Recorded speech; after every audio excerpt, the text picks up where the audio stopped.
বন্ধুরা, আজকের এই ভিডিওর মাধ্যমে আমরা জানবো কোন কোন দেশে সবচেয়ে বেশি বিষাক্ত সাপ পাওয়া যায়। Number 1, Australia. বিষাক্ত সাপের দিক থেকে অস্ট্রেলিয়া সবার উপরে। পৃথিবীর সবচেয়ে বিষাক্ত সাপ ইনল্যান্ড টাইপান এখানে থাকে, যার এক ফোঁটা বিষ দিয়ে 100 জন মানুষকে মেরে ফেলা যেতে পারে। এছাড়াও ব্রাউন স্নেক ও টাইগার স্নেকের মতো প্রাণঘাতী সাপও এখানে প্রচুর পরিমাণে পাওয়া যায়।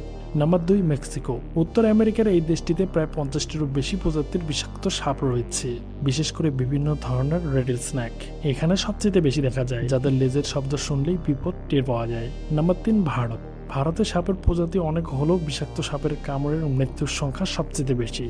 এখানে থাকে 4টি প্রধান বিষাক্ত সাপ: king cobra, Russell viper, common krait এবং স্কেটড ভাইপার। প্রতি বছর হাজার হাজার মানুষের প্রাণ নেয়। Number 4, Indonesia. ঘন জঙ্গল ও উষ্ণ আবহাওয়ার কারণে এখানে রাজগোখরো, ব্ল্যাক ম্যাম্বা ও বিভিন্ন প্রজাতির প্রবল সাপ প্রচুর পরিমাণে বাস করে। তাই এই দেশগুলি ভ্রমণের সময় একটু সাবধানে থাকা জরুরি।